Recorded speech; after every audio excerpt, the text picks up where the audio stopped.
Rise and shine, Bears fans. It is game day, divisional round of the playoffs edition. Bears, Rams, Soldier Field, 5:30 Central Time. Under the bright lights. I can't wait. Gonna be fantastic. My hair is all over the place. That's why I threw on a hat this morning. Full preview, game day preview, final injury news, a curveball that we got yesterday. I want to expand on that as well. And then I'll have my final prediction at the end of the show. Before we get into this preview, if you want to support the channel, hit that subscribe button. I'm checking right now to see how many subs away we are from our next milestone. We are 133 away. Can we get to 154,000 subs tonight? If you are a diehard Bears fan, if you live, breathe, eat this team, come on, man. Hit that subscribe button. We're here every single day, whether we're in the studio or at home, in my at-home office. So support, hit that subscribe button. I'd greatly appreciate it. Okay, let's get to some keys to victory for the Bears to win this game. We talked about some of this on our initial preview, but we'll kind of dive a little bit more into it. I think number one, starting with the defense, you got to find a way to make Matthew Stafford uncomfortable. He's going to be wearing a ski suit, I think, or no, a scuba diving suit or something to stay warm. So apparently he's done it before, but you got to force him off his spot. If he's sitting back there and has 2.5, 3 seconds to throw consistently, it's going to be a long day for Dennis Allen's defense. Eventually, Puka Nacua, Devontae Adams, one of these tight ends are going to pop open. So what's the answer? That's the question, right? I don't think there's an easy answer because you don't consistently get pressure with four. I mean, obviously, you're hoping to win some one-on-ones. Montez Sweat can have a good game. That would be huge. It's going to be hard on the against Kevin Dotson with him being back, but Coleman Shelton, who we know pretty well, he's an okay center. Maybe you can generate some interior pressure, but we'll see how much they blitz. Matt Stafford against the blitz is pretty damn good. So you got to find a way to get him off his spot and, force one or two. Because the one thing about Stafford is he will put the ball in harm's way at least once this game, if not multiple times. So when he does, you got to take advantage. You just do. You won the game last week with 0 takeaways. You will not win this game tonight with 0 takeaways. You probably won't win with 1. You're probably going to have to get 2. So can you pick off Stafford? Can you punch a ball out? We'll see, but I think finding a way to make him a little bit uncomfortable in the pocket it is a massive key for this game tonight. And I think also the key to doing that is beyond the stuff I just said, you got to slow down the run first. Whatever the Bears figured out in the second half against Green Bay, do that.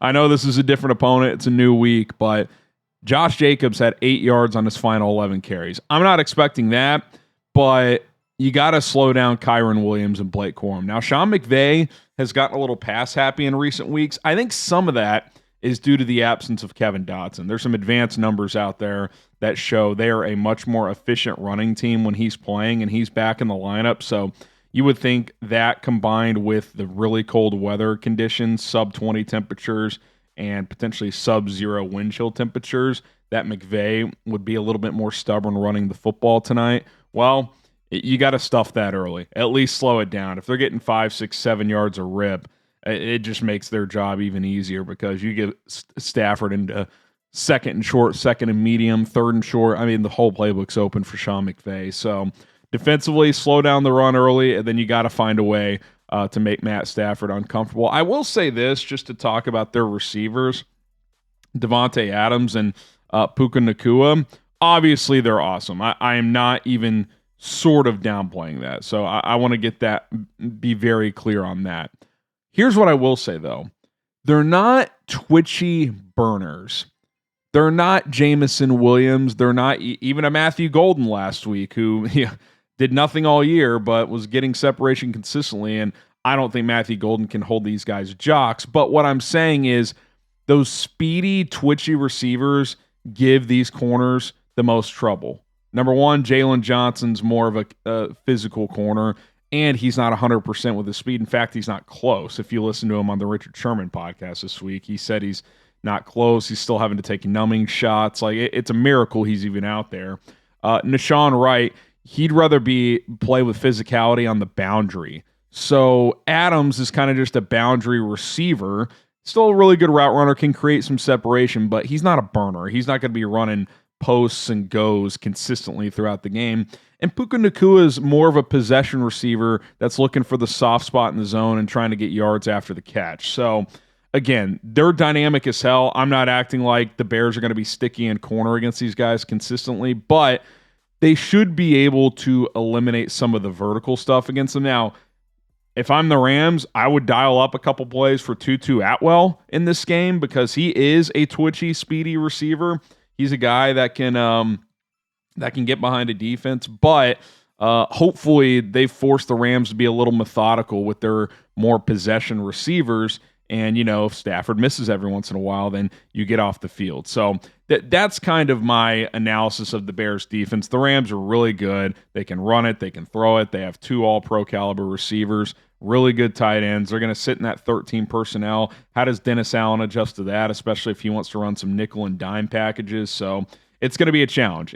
There's no question about it. It is going to be a tough task. Offensively, I think there's big plays to be made down the field. Their back 7, especially their corners, are not great. Colston Loveland's a mismatch nightmare. I think he's a guy you got to give 10-plus targets to. But Luther Burden, DJ Moore against these corners, especially in one-on-one isolation situations, they should win those more often than not, and you just got to hit them. You got to hit those plays. And I would imagine after having – I can't remember how many explosive pass plays against the Packers down the stretch, there's going to be opportunities to hit some of those. Now, it's going to be cold. It's going to be windy. It's going to be a challenge, but you should find some chunks in the passing game. And we'll see if they can get this run game back on track. They were either first or top 3 in the NFL in yards per carry this year at 4.8. And against Detroit, they were 3.6 in Week 18. And against Green Bay, 3.3 last week. So they have not been great in that area in terms of efficiency and explosive runs over the past couple of weeks. I will tell you one thing that could throw a little wrinkle in the running game coming up here in just a moment. We reported on this yesterday, or reacted to the report, I should say, that Brad Biggs initially had. Kudos to him for getting it. It sounds like, and I wouldn't call it 100%, but I'll say it's 95 plus. Joe Thuney is likely getting the nod at left tackle, which means Jordan McFadden, according to Adam Johns, would be first man up in all likelihood, or Luke Newman would get the start at left guard. Now, we can debate back and forth. Is that the right decision? Is that the wrong decision? We're probably not going to know until we get a quarter and a half into this game. This is a signal to me they don't feel good where Theo Benedict is at, especially in pass protection. Look, they probably shouldn't in pass pro. I still think he's solid in the run game, but in pass pro, he's limited. He doesn't have a great anchor. He's got shorter arms, and you're going up against Jared Verse. That's a tall task. And they may also want to keep that jumbo package with him as the 6th offensive lineman. So they might just add up all of that information and say, you know what, Tooney's done this before. Let's kick him out, and let's slide in Newman or McFadden to guard. We'll see how that looks early. If it's bad, would they pivot off of it? Who knows? But that is going to be the play. Now, does that help the running game? Does kicking Joe Thuney out to left tackle and bringing someone in potentially help the running game? I'm not sure, to be honest. I think the main reason you kick Thuney out is to protect Caleb Williams' blindside and hope that he can hold up against Jared Verse. He's had pretty good results at left tackle in the past, but he's a much better guard. He certainly struggled in the Super Bowl against Philadelphia, so I still think you're going to have to give him help on that side. But the good news is whoever plugs in at left guard is going to be playing between Drew Dahlman and Joe Thuney. So the communication should be good, and the help should be good as well. So we'll see if it pays off. We'll see if it's the right move. It's going to be very interesting. In general, I would like to get this run game back on track because 2 things Ben Johnson talked about this week were starting faster, which has been something we talked about a lot the last several weeks, and getting the run game going again. If you can get the run game going, I think that helps you start fast. It keeps you balanced early, whereas we know Caleb early in these games tends to kind of feel it out, and he kind of picks it up as the game goes on. But Ben himself said they're going to have to play more of a four-quarter game to beat the Rams, and I tend to agree with him. So running the football efficiently and effectively early in this game would certainly help quite a bit. Okay, some injury news. Pretty simple. Only Nick McCloud is out for Chicago. Rome Odunze is questionable with his foot. He told reporters he's going to play, so unless he warms up and doesn't feel good out there, I expect him to be active. Probably a similar role as last week. 50 to 70% of the snaps.